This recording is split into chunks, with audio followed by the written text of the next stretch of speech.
Mereka berkata, aduh, tak mungkin lah dia, siapa dia, bahkan mungkin dianggap, wih, setan sholat, begitu ya. Assalamualaikum warahmatullahi wabarakatuh.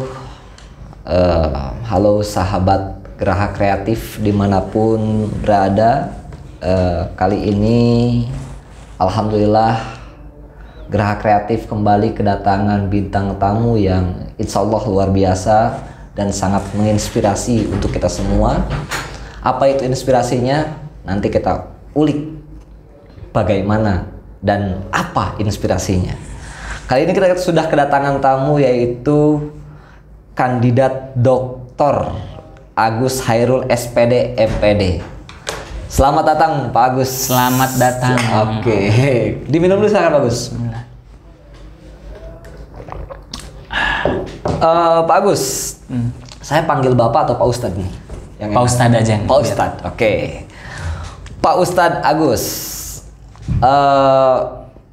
ini ada yang menarik sahabat Geraha. Di sini Pak Ustadz Agus ini sebelumnya adalah anak band, tapi bisa dilihat sekarang penampilannya agak berubah ini. Makanya kita bawakan tema yaitu hidayah dijemput bukan ditunggu. Wah, ini bagaimana kita penjemputan hidayah dengan Pak Agus atau Ustadz Agus ya. Pertanyaan pertama Pak Agus. Ya, Pak Ustadz. Jangan tegang Pak Ustadz. Siap. Kita ngobrol santai saja ya. Oke, Pak Ustadz, kegiatan sehari-hari ngapain aja nih? Kegiatan saya sebetulnya setiap hari itu sebagai dosen. Dosen di beberapa kampus begitu. Kemudian yang kedua, saya juga aktif di Paskas di Gerakan Infak Beras. Jadi pekerjaannya survei dan distribusi beras ke pesantren, sekaligus juga mengisi acara kajian-kajian dan siraman rohani untuk sekarang kegiatannya. Mengenai Paskas Pak Kiai, bisa dijelaskan sedikit Paskas itu apa sih Pak Kiai? Paskas itu adalah pasukan amal soleh yang dimana dipelopori sebagai foundernya adalah Kiai Lukmanul Hakim. Jadi saya masuk di Paskas ini karena ada panggilan hati untuk peduli terhadap nasib santri, para penghafal Quran, anak yatim, dan fisabilillah. Jadi Paskas ini adalah gerakan yang memberikan sebuah solusi agar supaya pesantren-pesantren bisa tercukupi dari kebutuhan beras. Seluruh Indonesia atau hanya sebagian? Alhamdulillah di seluruh Indonesia. Di seluruh Indonesia ada Paskas-Paskas. Ada Paskas-Paskas, bahkan Ustadz Abdul Somad itu juga Paskas. Paskas salah satunya. Salah satunya. Dan Pak Ustadz ini di Paskas sebagai apa? Saya sebagai Dewan Penasihat. Dewan Penasihat Paskas ya? Paskas. Luar biasa. Ini kegiatannya saya udah menarik banget ya. Untuk membantu menghidupi santri-santri ya, terutama ya kayaknya kita akan lebih enak ya ketika melihat santri-santri sudah tidak memikirkan bagaimana makan, tapi mereka memikirkan bagaimana belajar ya. Itu salah hebatnya satu. salah satunya Paskas ini ya. Oke. Terus terkait ini Pak Kiai, di situ kan ada Paskas, kemudian saya dengar juga Pak Kiai juga mengelola Lajis ya. Iya. Lajis itu gimana Pak Kiai? Kalau Lajis itu adalah lembaga amil zakat infak sodakoh Darul Hasanah. Jadi di situ juga hampir sama sebetulnya dengan Paskas ya. Dengan Paskas, hanya Paskas bergerak pada bidang pangan, pemenuhan beras, sedangkan Lajis ini adalah kita mengakomodir para donatur untuk mensisihkan sebagian rizki mereka untuk memberikan fasilitas terbaik terhadap pesantren. Dalam hal ini adalah Pondok Pesantren Darul Hasanah, supaya santri nyaman belajarnya apabila fasilitas sudah memadai dan tercukupi. Oke, nanti itu mungkin awalan saja dulu ya. Awal. Biar nanti kita setelah itu kita bahas kembali. Nah, ini yang ingin kita bahas yaitu kenapa nih Pak Kiai dulu anak band dan sekarang memberanikan diri untuk hijrah. Pada tahun berapakah Pak Kiai memulai untuk hijrah? Saya hijrah itu kurang lebih tahun 2012, 2011 ya. Jadi saya ingat pada waktu itu ada sebuah audisi di salah satu stasiun televisi Nama acaranya adalah Dai Muda. Alhamdulillah saya terpilih mewakili Banten pada waktu itu. Dan sebelum terjadinya hal tersebut, saya masih ingat saya juga anak band yang bahkan menggeluti band ini 9 tahun mungkin ya, sejak dari MTS sampai dengan seterusnya saya bertemu bergonta-ganti personil, tapi ada rasa yang terkadang kenapa tak sukses terus ini band. Sudah 8 tahun, 9 tahun pergerakannya statis begitu. Sampai akhirnya saya berpikir kenapa modal kita sudah ada, totalitas kita sudah ada, tim kita sudah kuat, tapi ternyata tak kunjung ada pintu kesuksesan di band. Mungkin gitu. Itu jalannya Allah juga Pak Kiai. Pak Kiai nggak dikasih sukses di band. Jadi saya ingat salah satu perkataan Ali bin Abi Thalib bahwasanya apabila doamu bermunajat kepada Allah maka dikabulkan, maka aku bersyukur 1 kali. Dan apabila ada permintaanmu yang tak diberikan Allah, lalu kemudian itu tak terjadi atas permintaan yang engkau pinta, maka aku bersyukur 10 kali. Para sahabat bertanya, mengapa engkau dipenuhi keinginannya hanya 1 kali engkau bersyukur, sedangkan di saat keinginanmu tak terpenuhi 10 kali bersyukur? Bukannya kami kebalikannya dari pada Ali bin Abi Thalib. Lalu kemudian Ali bin Abi Thalib menjawab, karena apabila pilihanku, permintaanku itu menurutku baik, tapi apabila seandainya kita tidak diberikan apa yang kita minta, itu menurut Allah yang terbaik. Maka dari itu saya 10 kali bersyukur lebih daripada saya ketika dipenuhi keinginannya. Mungkin salah satunya ketika di band itu, ya Allah sukseskan, tidak terus, mungkin kata Allah, karena Allah tahu yang terbaik itu seperti apa. Begitu. Sejauh mana sih Pak Kiai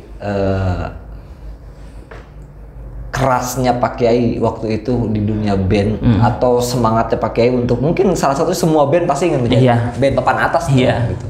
Pasti itu mengalami itu juga enggak? Atau punya idola band apa kira-kira pada saat itu? Jadi saya ingat saya juga termasuk vokalis dan pencipta lagu. Luar biasa. Di zamannya, walaupun suaranya nggak nyampe KKM. Enggak, enak banget suara KKM. Kalau ngaji enak-enak. Kalau waktu itu saya ingat ya, jadi karena saya yang membuat band, saya termasuk ketuanya, nama bandnya itu Atrium. Dan alhamdulillah, masya Allahnya kalau kita bahas zaman dulu itu ya, memang kita itu kuat ya, bikin lagu, kita sampai rekaman, kita ke Jakarta ngeteng ya, kemudian kita sampai dengan nginep demi kita punya karya lagu lalu diberikan kepada perusahaan rekaman. Sampai pada akhirnya ternyata pernah juga kita ditelepon salah satu band papan atas, waktu itu masih ada erat kaitannya dengan ST12 dan ingin membayari lagu kita waktu itu. Tapi ternyata memang qadarullah tidak sampai terjadi kesepakatan karena mungkin itu jalan Allah ya. Jadi sudah berusaha semaksimal mungkin, kemudian kita pun sudah totalitas dalam hal tersebut. Tapi Allah punya rencana lain di luar dari batas keinginan kita. Tapi tentu saja skenario Allah lebih indah daripada apa yang kita inginkan. Selain tadi pakai mengenai band itu ya, pasti pakai punya mimpi-mimpi di band atas. Nah, selain karena Pak Kiai merasa bahwa kenapa sih saya nggak sukses, ada lagi hal lain yang sehingga akhirnya memutuskan Pak Kiai untuk hijrah gitu. Sebetulnya saya itu basic dari pondok pesantren. Dari semenjak MI bahkan Pak. MI saya pondok pesantren Bahrul Ulum Tambak Beras Jombang Jawa Timur. Kemudian MTS Pondok Pesantren Darul Istiqomah Penanjangan Serang Banten, Kiai Haji Sulaiman Ma'ruf, kemudian melanjutkan di Latansa dan pindah ke Al Khairiyah pada waktu itu. Kemudian S1 pun masih tetap berkecimpung dalam dunia pesantren ya. Tapi yang bikin mungkin dalam hati saya pada waktu itu karena memang terlalu berusaha untuk terjadi apa yang saya minta dengan segala macam kekuatan yang ada, tapi ternyata ada kekuatan yang bisa menggerakkan semuanya sehingga tidak terjadi. Jadi sebetulnya yang membuat titik saya balik hijrah itu adalah salah satu situasinya adalah mendengar sebuah kajian dari almarhum Habib Munzir bin Fuad Al-Musawa rahimahullah radhiyallahu an. Beliau adalah pimpinan Majelis Rasulullah SAW.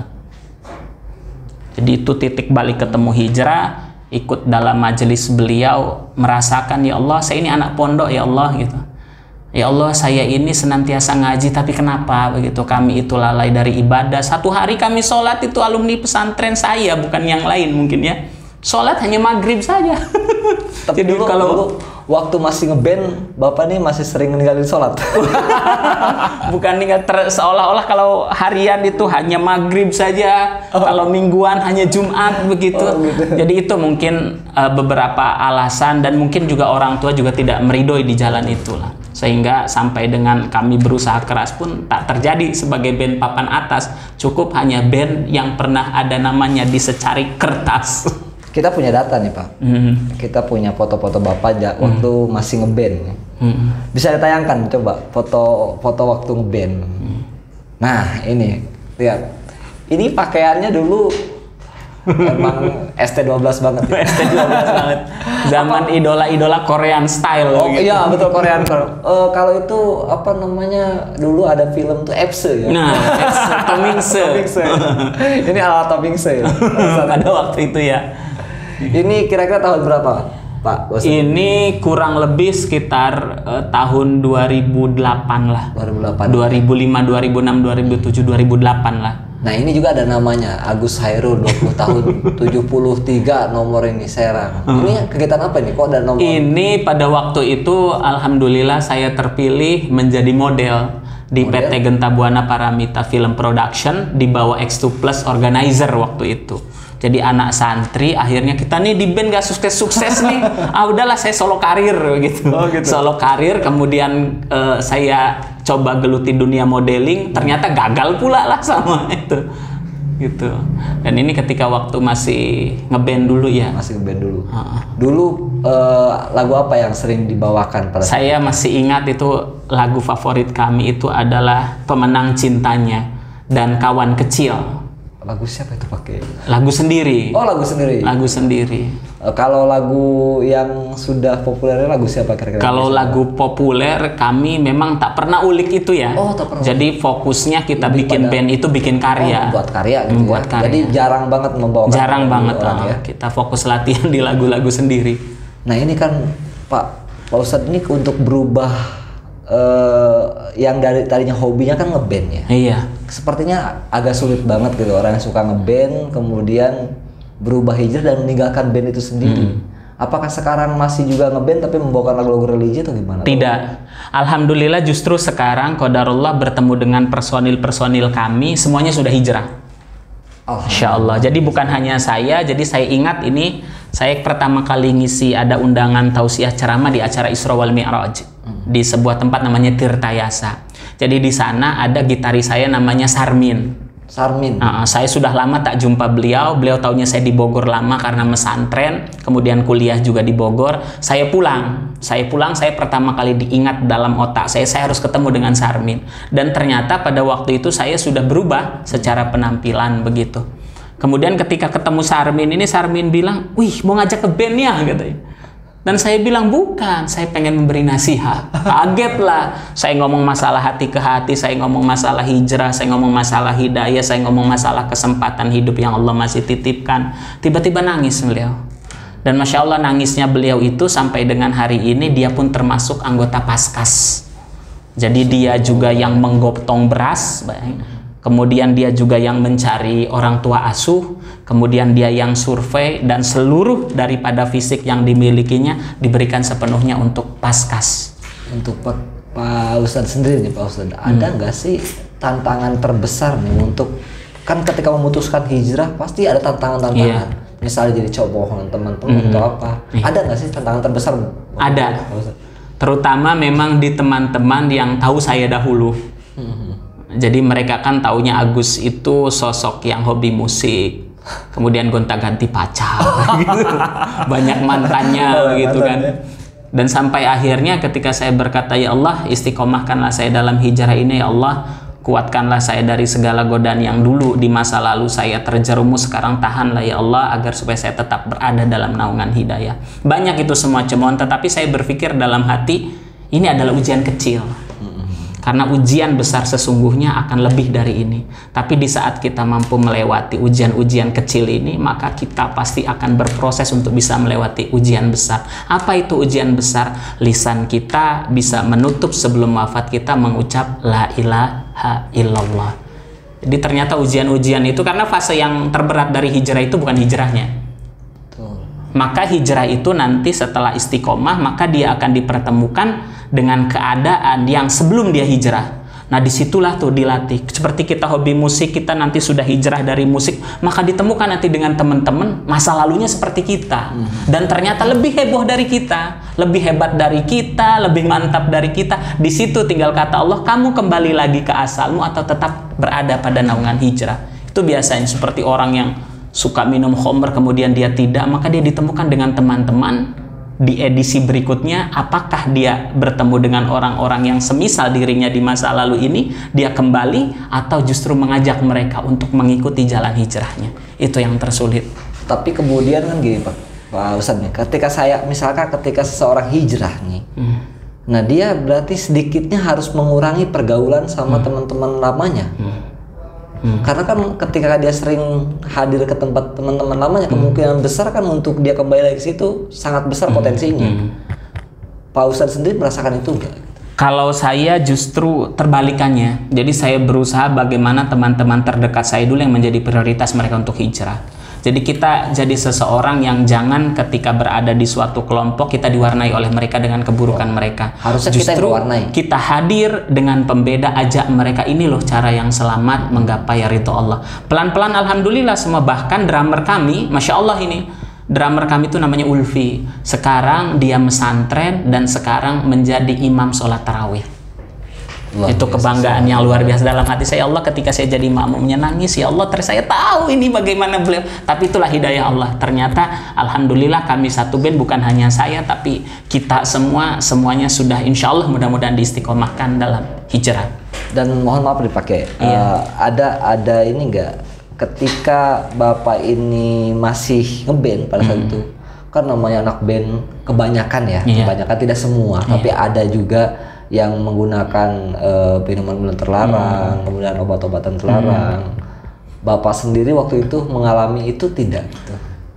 Pernah satu kali, dan itu pun dikerjain temen. Jadi katanya bilang, ini teh sisri. Saya minum, saya bilang saya lagi haus nih. Saya minum, kok saya bilang kepala saya agak pening ya. Ternyata dikerjain sama temen. Tapi kalau kami sebagai seseorang yang pecandu narkoba ataupun tidak, alhamdulillah hanya berada pada batasan cinta dengan musik saja. Musik aja ya. Tapi berarti pernah merasakan? Pernah, satu kali. Cuma dikerjain. Nama orangnya adalah Zaman. Saya masih ingat waktu di Jakarta Senen Atrium itu, iya. Tapi kan mungkin banyak kan bergaul dengan band-band lain mungkin yang selalu menggunakan minuman terlarang ataupun narkoba gitu. Bapak sendiri pernah menemukan orang-orang begitu enggak? Saya ketika semenjak ngeband belum pernah.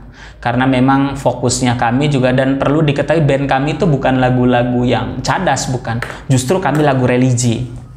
Pemenang cintanya itu sampai dengan orang studionya hafal, bahkan request.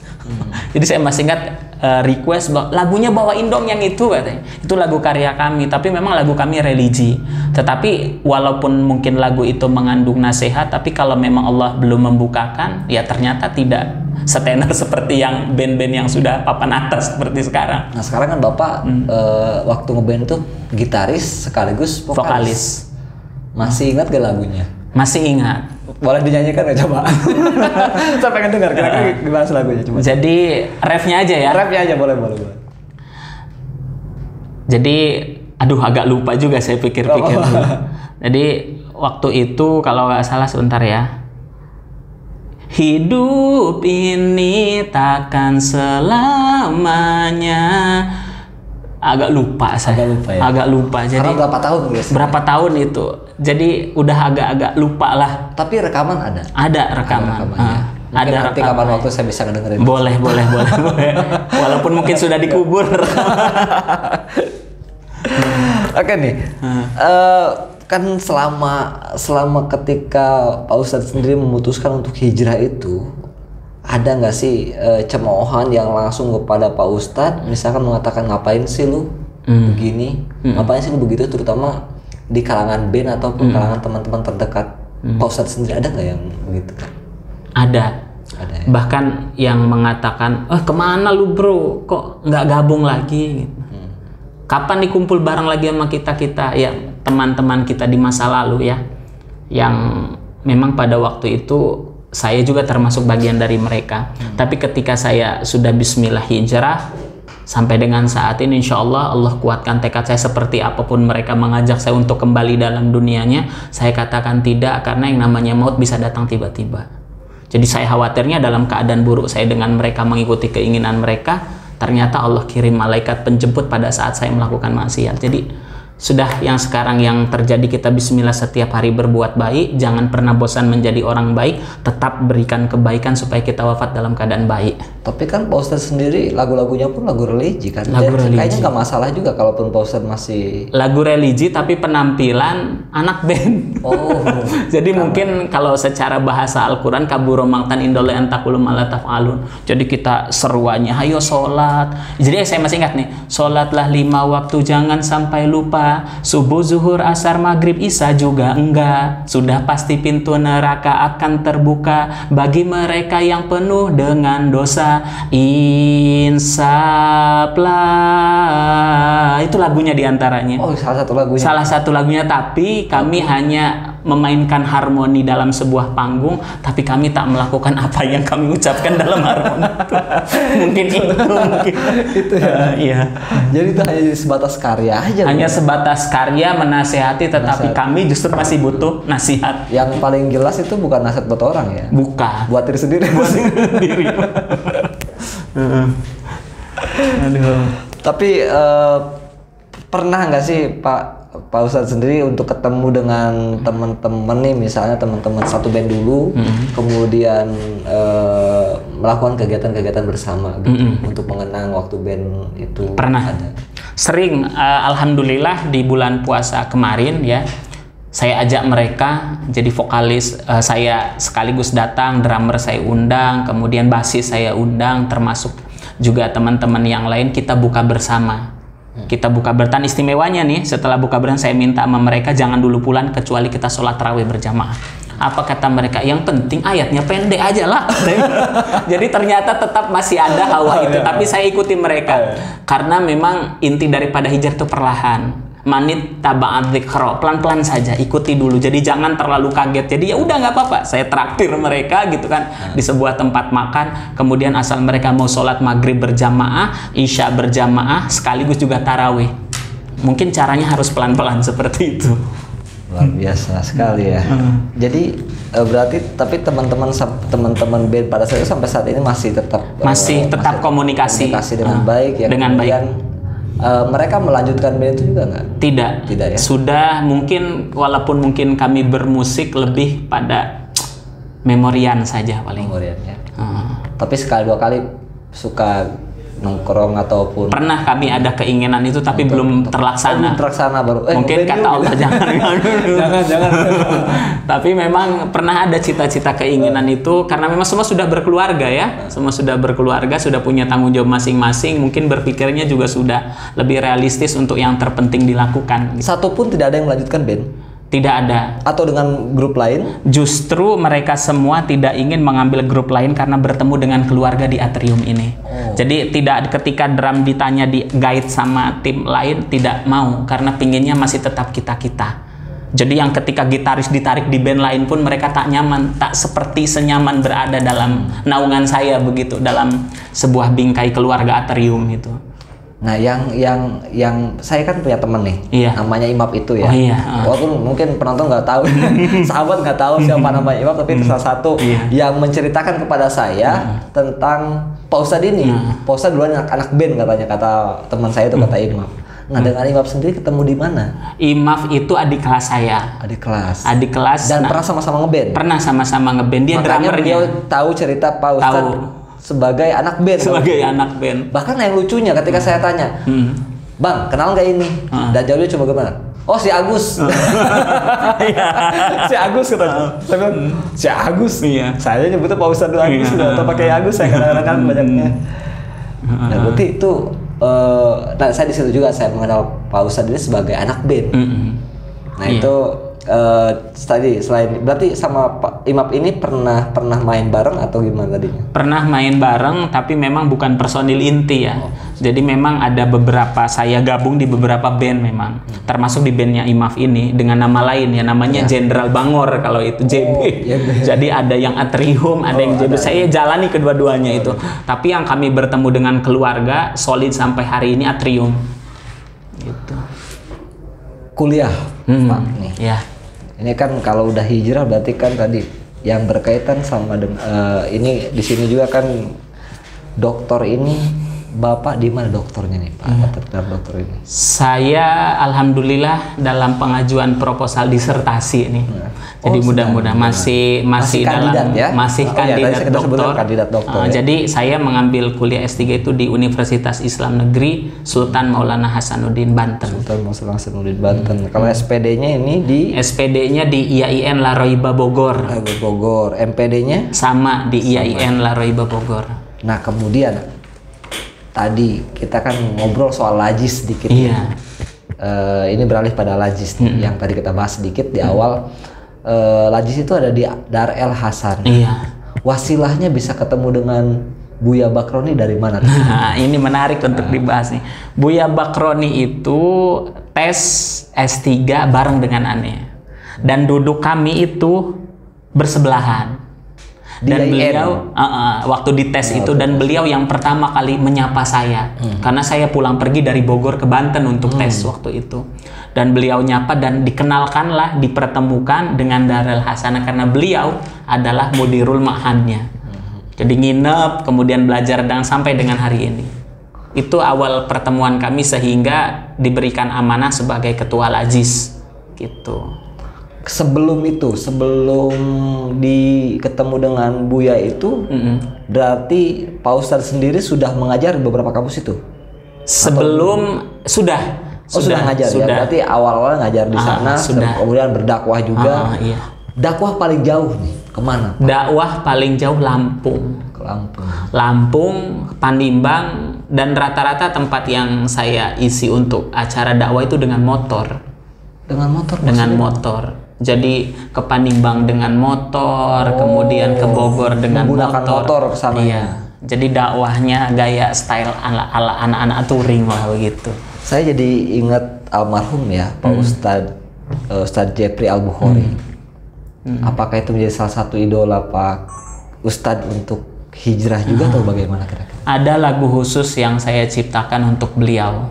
Bahkan itu sudah direcord ya. Bentuk cinta kasih saya sebagai seseorang murid santri beliau, karena keistiqomahan beliau dari masa lalu sehingga bisa menjadi indah pada saat wafatnya. Sudah Allah berikan contoh, inilah yang mulia dengan datangnya berduyun-duyun orang, berjuta-juta manusia ingin memegang bagaimana merasakan nikmatnya berada di keranda itu, kemudian bahunya menjadi sebuah tameng untuk menghantarkannya kepada tempat peristirahatannya. Itu sudah menunjukkan ya Allah, mulia betul makhluk ini. Dan itu adalah Ustadz Jeffrey Al-Bukhari, salah satu orang yang juga menginspirasi saya dalam hijrah saya juga. Tahu cerita sebelum hijrahnya Pak? Sangat tahu. Dan apa kira-kira momen hijrah almarhum yang Bapak menjadi inspirasi Pak Ustadz sendiri gitu? Saya bukan berarti menyamakan dengan beliau, jauh sekali. Cuman memang garis kehidupannya hampir sama. Anak santri, hobi musik, model ya. Dan saya tidak bermaksud menyamakan ya, tetapi memang ketika Allah sudah mengetuk hidayah, maka yufaqihu fiddin ya, maka akan diberikan kemudahan dia untuk mempelajari tentang agama. Ibunya sudah lelah mengurusinya. Anak yang mungkin dianggap seseorang yang tidak memiliki keindahan untuk ditatap seorang ibu ya. Apa ini juga Pak Ustadz, kan saya pernah gini, ketika kita sudah tidak kuat mendidik anak, cukup doakan saja. Mungkin itu kekuatan doa. Iya, kekuatan doa. Karena memang akan sampai pada titik di mana saat waktu yang tepat, dan Allah tahu itu. Jadi tak perlu menunggu kita kapan ya Allah doa kami terkabul, maka akan datang sesuai dengan tepat keadaan dan situasi yang ada. Itu luar biasanya begitu ya. Bisa juga mungkin almarhum itu Ustadz Jepri itu tepat sekali berubah pada saat itu ya gitu. Momennya sangat tepat, dan kemudian tadi salah satu inspirasi dari Pak Ustadz sendiri, dan saya yakin Pak Ustadz juga ketika memutuskan untuk hijrah dan kemudian Allah membalikan hati Pak Ustadz, itu kan tepat sekali waktunya gitu ya. Nah kemudian tadi terkait sama dakwah Pak Ustadz, saya pun punya foto-foto bagaimana Pak Ustadz dakwah. Coba boleh dilihat dong Kang Fikri, waktu Pak Ustadz sedang dakwah nih. Nah ini dengan Ustadz TB Sukron SPD, ini di mana ini Pak Ustadz? Ini waktu itu acaranya sama podcast. Oh, acaranya podcast. Podcast, ya. Jadi ini diundang dengan tema hidup hebat, hidup yang bermanfaat. Ini waktu acaranya di Sujung Tirtayasa. Jadi sebuah, dan sekarang ketuanya ini sedang menggerakkan bagaimana masjid menjadi pusat peradaban. Jadi ditemukan melalui retorika keilmuan, disatukan melalui ukhuwah, bertindak sesuai dengan konsep hijrah. Coba ada lagi nggak? Nah ini, kok ini miring ya? Nah nanti diputar dulu. Nah ini dengan dokter iya. Banyak ya dokter ya. Masya Allah. Jadi Allah, ya, ini bisa. Sebuah kesempatan menurut saya. Al-Fakir ini bisa mewakili Banten waktu itu di kampus UIN ya. Jadi mengisi waktu itu seminar nasional yang dihadiri lebih dari 1.000 peserta. Temanya tentang peran orang tua dan tenaga kependidikan dalam pembangunan karakter generasi Z. Iya. Ini luar biasa sekali. Di antara mereka yang sudah doktor, saya masih kandidat, tapi diberikan kesempatan ini, ya? Dan ini merupakan sebuah motivasi yang memang Allah berikan supaya saya lebih meningkatkan kualitas keilmuannya. Ini masih online ya, online seperti biasa ya, masih menggunakan aplikasi Zoom. Ada lagi, coba lihat lagi. Nah ini seminar Islam, dakwah kemakmuran Masjid Hikmatul Ilmi. Nah ini di mana ini Pak Ustadz? Ini di Jakarta, tepatnya di Universitas Ibnu Khaldun Jakarta. It's time to hijrah. Ini saatnya kita untuk melakukan perubahan ya. Jadi pada waktu itu diundang dengan tema yang sama seperti ini ya, tapi ini kan kajian, ini kita podcast, jadi memang hampir sama, mengulas tentang bagaimana perjalanan saya sehingga bisa menjadi orang yang mampu menginspirasi banyak kaum milenial. Untuk siapa tahu kaum generasi milenial pun tergerakkan hatinya untuk yuk kita melakukan perjalanan menuju kebaikan. Hijrah itu kan perjalanan menuju kebaikan. Ada enggak Pak Ustadz sendiri punya anak-anak yang sekarang Pak Ustadz yang sedang didik untuk hijrah? Pak Ustadz ada enggak? Ada, bahkan ada sebuah tempat di Gunung Sindur Bogor, tidak ada majelis ilmu, tidak ada kajian Al-Quran, tidak ada mereka yang belajar Iqra. Akhirnya saya ada di sana, ditempatkan dalam sebuah masjid yang cukup kecil ya, tetapi nuansa mereka ingin menjadi orang baik terasa betul, sampai akhirnya saya katakan mari kita dirikan sebuah majelis bernama Al-Jami'atus Syubban. Jadi perkumpulan anak-anak muda yang ingin berbuat baik, berbuah baik, akhirnya kita kumpulkan mereka ngaji. Dengan background berbeda-beda. Ada nggak yang Pak Ustadz sendiri ingat betul anak itu memang sebagai background apa, kemudian melihat perubahannya? Ada, alhamdulillah. Bahkan sekarang sudah terlihat dari sholatnya, dari tutur katanya, dari sikapnya. Ya di awal kami masuk maka kami berpikir ya Allah, tidak mungkin ada sebuah tempat yang dimana kami bisa berada di tempat tersebut kecuali ada hal yang harus kita berikan kepada mereka. Jadi intinya dimanapun langkah kaki kita berpijak maka hidupkan dakwah. Berat dengan background apa kira-kira itu Pak? Banyak. Ada yang tadi anak-anak itu ya. Mereka ada yang sudah kerja jadi OB ada.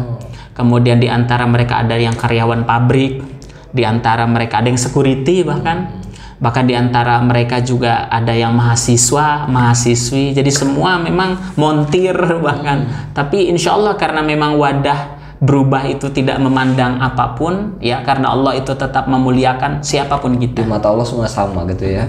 Semua sama. Nah kemudian ini yang sering kali terjadi, mungkin saya dan mungkin semua orang kebanyakan kita mungkin pernah sholat di satu tempat, kemudian melihat orang yang sholat kemudian memakai tato tuh, banyak tatonya tuh. Kadang kita suka dalam hati berpikiran mungkin ini orang gimana, pandangan pakai gimana, pandangan Pak Ustadz bagaimana? Saya justru mengatakan itu adalah orang terbaik karena Allah menghadirkannya berada di masjid. Tak mungkin seseorang bisa mau datang ke rumah Allah apabila dia tak terketuk untuk dipanggil berada di dalamnya. Seperti apapun keadaannya, bertatokah dia, bertindikkah dia di masa lalu, kehidupannya yang jauh dari kata soleh, tetap panggilan Allah itu bersifat umum kepada siapa yang mau menjemput panggilannya. Jadi tetap mulia. Tapi kadang-kadang kan namanya manusia ya, ketika melihat orang macam itu datang ke masjid kemudian mencibir, kemungkinan besarnya banyak mencibir. Nah kira-kira apa yang perlu Pak Ustadz sendiri sampaikan kepada mereka yang biasa mencibir ketika melihat orang bertato ataupun apa, datang ke tempat rumah Allah lah gitu. Bagaimana? Jadi saya selalu sampaikan kepada teman-teman yang baru hijrah ya, karena memang ujian itu datang pada saat sebelum kita niat hijrah pun sudah ada ujian. Apalagi sudah memfokuskan diri untuk hijrah. Di antaranya cibiran orang melihat tentang kita. Dan mereka tahu tentang kita di masa lalu. Seolah-olah memang kalau mulut kata, mereka berkata, aduh, tak mungkin lah dia, siapa dia, bahkan mungkin dianggap, wih setan sholat begitu ya. Atau banyak kalimat-kalimat yang lainnya, tapi memang itu adalah rekayasa kehidupan. Betul. Karena tak ada ujian bersemayan di setiap makhluk kecuali ia mampu melaluinya. Dan itu adalah ujian kecil, hanya baru sekedar cibiran, apalagi api neraka. Artinya kita berpikir hiduplah dalam keadaan istiqomah. Iya, tadi terkait ada seorang yang menggunakan tato kemudian dia hijrah dan itu jadi cibiran. Ada nggak sih pesan orang buat orang-orang yang mencibir? Pak Ustadz sendiri kan pernah hijrah dan ada orang mencibir. Ada pesan gue untuk mereka? Ada sebuah pesan dari seorang ustadz ya. Dia mengatakan tidak akan mungkin pernah seseorang wafat kecuali dia akan merasakan apa dituduhkan keburukannya terhadap orang lain. Jadi artinya ketika lisan kita berkata, ih wajar dia mah pemabuk, tunggu saatnya dia tidak akan meninggal kecuali ada di antaranya yang menjadi pemabuk. Dan ketika kita berkata ke orang, oh dia mah pencuri, jangan salah, kalimat itulah yang nanti akan bersemayam pada orang yang mengucapkan. Jadi makanya kita lebih baik diam, bahkan sampai dengan jangan sampai menghina anjing sekalipun karena khawatir kita akan seperti anjing. Jadi artinya kalau saya secara pribadi bagi kalian yang merasa lisannya mudah untuk menggunjing seseorang, lihatlah pribadi kita terlebih dahulu. Karena tidak ada salah satu predikat terbaik dalam agama Islam kecuali satu, siapa yang paling takut kepada Allah. Kadar tertinggi sebagai ukuran. Tidak ada kalimat penampilan, tidak ada kalimat ijazah, tidak ada kalimat pengalaman, dan juga tidak ada kalimat yang lain kecuali ketakwaan. Jadi jangan pernah engkau cibir seseorang berkata, ah dia bukan ahlu surga, apa surga milikmu?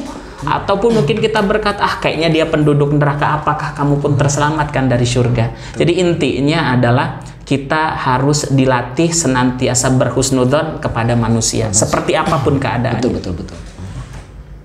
Nah oke deh, Pakai. Saya baru ingat nih satu hal nih Pakai. Kan Pakai punya teman-teman band ya. Iya. Nah saya minta satu orang telepon. Satu orang ya. Satu personil coba diangkat gak ya? Sahabat Gerak Kreatif coba mau telepon salah satu personil Atrium ya. Personil Atrium. Diangkat gak ya? Saya coba telepon ya. Iya. Kalau diangkat lanjutnya kalau enggak ya, kalau apa? Iya. Mudah-mudahan enggak di. Ini saya loudspeaker ya. Ya.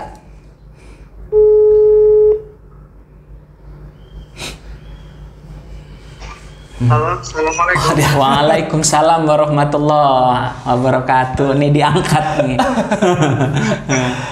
Dengan siapa itu dulu? Ini dengan Kang Sarmin. Oh, Kang Sarmin. Iya. Halo, assalamualaikum Kang Sarmin. Waalaikumsalam. Kang Sarmin, saya lagi dengan Kiai Hairul nih. Oh, masya Allah. Bisa dibantu nih. Saya sebelum pengen nanya aja nih, Kang Sarmin. Kan Kang Sarmin waktu itu di band Atrium ya? Iya benar. Bisa diceritakan nggak sedikit aja momen terlucu dengan Pak Ustadz Hairul ini, Pak Sarmin? Iya. Ada nggak momen terlucu? Momen terlucu? Iya. Ya, kenapa? Yang lucu dengan pernah ngapain? Yang lucu sama Pak Ustadz Hairul ini? Maaf sih, suaranya putus-putus Pak. Ya, momen terlucu, momen yang lucu Momen dengan, terlucu. iya dengan Pak Ustadz Agus ini. Momen terlucunya 2012 itu, awal 2012 kalau nggak salah, saya ingat bulan Juni apa Mei gitu, lupa saya. Itu sekitar hari Rabu sama hari Kamis kita diundang di Baraya TV dulu tuh acara Ramadan itu. Iya. Buat ngisi acara di Baraya TV. Nah terus kita kan awal tuh ceritanya tag awal. Kita suruh nyetel masing-masing alat, Nah, yang lucunya begitu di kita sutradaranya nanya ke drumnya, yang saudara Ulfi, itu suruh nanya simbal, bass terus sama senar itu kita nggak tahu loh, jadi kita nggak tahu. Main pukul-pukul aja di situ. Oh gitu ya. Luar biasa. Terus begitu kita mau stem gitar, biasanya kita kan manual pakai akustik ya, pakai feeling lah. Itu pakai alat. Malah krunya yang suruh nyetel. Masya Allah. Oke. Kang Sarmin, makasih nih sudah mau bergabung di podcast Gerah Kreatif nih. Luar biasa. Ini kita sedang ngobrol-ngobrol dengan Pak Ustadz Agus nih, lagi asik ngobrol. Makasih. Mohon maaf sudah mengganggu kerjanya dan sudah meluangkan waktu buat ngobrol sama kami dan berbagi cerita tentang Pak Ustadz Agus. Iya, terima kasih. Silakan. Ya terima kasih ya, Nur. Ya, assalamualaikum. Waalaikumsalam, Kiai. Itu gimana bisa gitu tuh? Bisa salah simbal gitu. Jadi band kami itu ya karena memang semua itu otodidak ya. Jadi drummernya ini jago mukul drum. Pokoknya keren di band kita itu yang paling karismatik itu beliau, drummer ini. Mainnya lincah, cepat. Kemudian hobinya itu eno. Bayangkan drummer idolanya itu Kobus. Kobus ini kan pemain drum yang sudah internasional ya. Akan tetapi tidak tahu nama alat-alatnya. Jadi dia mukul ya gaya, tapi tidak tahu mana yang namanya simbal, dia nggak ngerti. Mana yang namanya snare pun dia nggak paham. Mana yang bass dan lain sebagainya nggak tahu. Yang penting main aja gitu. Tapi kalau main bagus ya. Bagus banget. Termasuk yang nomor 2 yang banyak idolanya setelah saya. Iya. Atrium, luar biasa juga. Itu namanya Kang Sarmin itu bagian apa itu? Kang Sarmin ini rhythm. Oh rhythm. Melodisnya saya juga sendiri. Kalau ada gitar, jadi borongan. Kalau ada gitar saya nyusun. Oke deh. Itu luar biasa ya perjalanan hijrahnya tadi yang sudah diceritakan dan ternyata sangat menginspirasi sekali. Yang tadinya ngeband, mungkin tadinya nongkrong, mempunyai lagu-lagu dakwah ya. Iya, lagu-lagu dakwah. Diri sendiri. Sholatlah 5 waktu, jangan sampai lupa kan. Taunya kita yang melupakan. Kita yang melupakan sholat. Memang kadang banyak juga yang begitu. Mungkin salah satunya saya. Saya juga. Kadang ayolah sholat gitu. Sholat. Kalimat pakai kaligrafi indah terukir, ternyata yang buat kaligrafinya Lia entah kemana. Atau ada juga yang azan tapi pas setelah azan pulang. Tapi kayaknya nggak ada kalau yang azan kabur. Nggak ada ya. Karena biasanya yang azan itu borongan, dia komat, dia imam. Kalau untuk sholat masa kabur ya? Iya. Mungkin ya. Oke. Nah, Pak Ustadz sendiri kan tadi sudah memaparkan bagaimana perjalanan hijrahnya, kemudian Pak Ustadz juga tergabung dalam Paskas bahkan sebagai penasehat ya, kemudian di Lazis juga sebagai ketua Lazis di daerah sana ya. Pak, nih untuk closing statement, Silahkan bisa disampaikan apa sih itu Paskas, dan boleh mengajak sahabat Geraha Kreatif semua untuk yuk kita sisahkan sedikitnya untuk kegiatan-kegiatan tersebut gitu. Boleh yang Paskas dan yang lazis itu sendiri. Silakan. Bismillahirrahmanirrahim. Saya secara kameranya boleh sini. Saya secara pribadi memang Paskas ini adalah sebuah kumpulan anak-anak muda yang ingin menjadi orang yang lebih baik dengan cara banyak membantu. Kami ingat ya Allah, dulu pada saat kami naik motor, yang kami bawa belakang ini perempuan yang belum dalam ikatan suami istri, sekarang kami bawa beras. Ya Allah, di masa lalu yang biasanya kami habiskan malam dengan cara begadang tak karuan, sekarang kami bangun, hayo mari zikir bersama. Jadi Paskas bukan hanya sebuah gerakan untuk mengirim beras, tapi gerakan untuk sama-sama kita mau berubah. Karena di Paskas sendiri ada kewajiban-kewajibannya anggota Paskas, di antaranya 1 hari 1 juz, sholat tepat waktu, birrul walidain. Jadi memang Paskas ini adalah sebuah kelompok anak muda yang ingin ya Allah mudah-mudahan diistiqomahkan untuk berbuat baik dengan cara memberikan sumbangsih tenaga, pikiran, dan uangnya untuk membantu anak-anak yatim piatu dan duafa serta pondok pesantren. Kenapa kami pilih pesantren? Founder kami Kiai Lukmanul Hakim berbagi cerita. Beliau ketika kunjungan di salah satu pesantren melihat pesantren tersebut, ke sebuah dapurnya itu berasnya itu sudah rusak. Ditanya sama kiainya, Kiai kenapa kok santri makannya beras yang seperti ini? Lalu kiainya bilang, kalau kami beli berasnya yang mahal, mereka nggak kebeli lauk. Inilah kemudian yang membuat kami, ya Allah, kata Kiai Lukman, doakan saya Lukmanul Hakim untuk bisa mengirim beras. Dari mana? Kita yang cari. Dan pada waktu itu belum ada namanya gerakan infak beras. Jadi dengan cara seperti inilah kita bantu, dengan ketika kita datang senyum mereka terlihat, ya Allah indah anak santri ketika sudah tak lagi memikirkan makan perut mereka untuk beras. Kita bantu kiainya agar supaya berpikir fokus untuk ngajarin santri aja deh.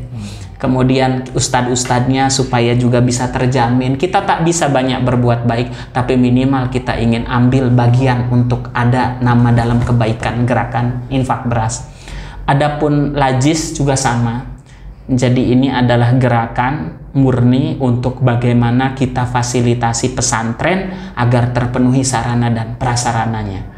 Karena tidak mungkin rezeki itu akan kembali menjadi saksi dalam kebaikan kita kecuali rezeki tersebut kita berikan untuk berbuat baik. Di antaranya untuk diberikan semen, untuk diberikan paku, diberikan pasir. Dengan cara seperti inilah maka rezeki kita akan bersyahadat di hadapan Allah, maka kami akan menjadi penolong tahta dzilli shadaqatihi. Maka kita akan berlindung di bawah naungan sedekah kita. Tidak di Paskas, tidak di lazis, semua apapun itu sama. Yang penting kita mau untuk mengambil kebaikan, berbuat baik dengan menginfakkan rezeki kita yang Allah titipkan. Karena setiap kebaikan segala sesuatu hal itu sebetulnya bermuara tuh pada kita semua, Kang.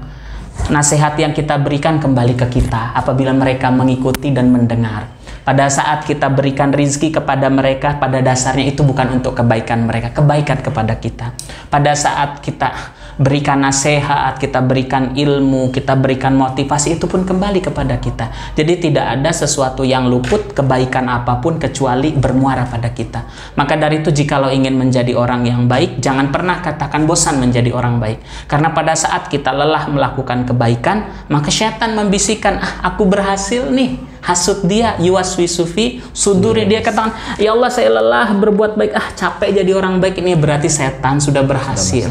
Akan tetapi apabila rasa lelah kita itu berada di posisi kedua, rasa semangat kebaikan kita berada di posisi pertama, maka disitulah kita manusia berwujud malaikat. Luar biasa. Wow. Jadi memang betul ya, ini sahabat Geraha Kreatif. Yuk mari kita menebar kebaikan di dalam kehidupan kita bersama. Dan ini kita sudah dihadapkan dengan Pak Ustadz Agus Hairul yang luar biasa menginspirasi kita semua bahwa betapa indahnya ya hijrah itu, betapa indahnya kalau kita semakin dekat dengan Tuhan kita yaitu Allah Subhanahu wa taala. Dan kemudian saya baca CV-nya juga luar biasa, saya merinding. Yang tadinya beliau adalah penjual koran, ya Allah. Kemudian office boy, kemudian pramuniaga, kasir di salah satu perusahaan Indo ya. Selamat datang, selamat belanja. Selamat belanja. Dan kemudian saat ini beliau sebagai dosen di berbagai kampus dan kemudian pendakwah di berbagai tempat juga. Luar biasa. Alhamdulillah. Saya terima kasih banget nih Pak Ustadz sudah mau datang ke sini berbagi ilmu dengan kami, berbagi terutama yang bisa menginspirasi buat generasi milenial. Dan kita sudah lihat juga tadi berbagai hal yang sudah tampilkan oleh Pak Ustadz ini mengenai, bahkan tadi sudah membahas soal bagaimana sih generasi Z ini ya dia didiknya dengan orang tua dan juga para guru ya. Luar biasa sekali. Pak Ustadz, terima kasih sekali lagi saya ucapkan, dan mohon maaf kita ini ada telur puja. Ini telur puja ini adalah salah satu produknya Join Smart yang digagas oleh Gerah Kreatif. Apa sih telur puja ini? Telur puja itu puyuh jawilan. Nah, puyuh jawilan. Bisa dinikmati oleh Pak Ustadz di rumah dan juga teman-teman yang ada di rumah. Boleh kalau mau datang saja ke Join Smart Gerah Kreatif. Dan ada salah satu produk kami Pak Ustadz ini. Nah, ini ada telur ayam jawilan, tapi ini gak disingkat. Telur ayam jawilan. Nah, ini kalau mau juga silahkan datang ke sini, dan banyak lagi program lainnya atau hasil-hasil UMKM lainnya yang ada di Gerah Kreatif dan Join Smart yang kita gagas. Kita ingin ikut serta menstabilkan ekonomi di tengah pandemi. Masya Allah. Ya. Kita bareng-bareng Pak Ustadz. Amin ya Allah. Ini semua adalah salah satu jalan untuk kita bersama-sama mengembalikan lagi situasi perekonomian Indonesia. Amin ya Rabbal alamin. Dan mudah-mudahan juga santri-santri Pak Ustadz dan juga rekan-rekan Pak Ustadz di pesantrennya selalu diberikan kekuatan, kesehatan agar terus istiqomah mendidik santri-santri di Indonesia. Amin ya. Terima kasih. Ya. Terima kasih sahabat Gerah Kreatif. Assalamualaikum warahmatullahi wabarakatuh. Waalaikumsalam warahmatullahi wabarakatuh.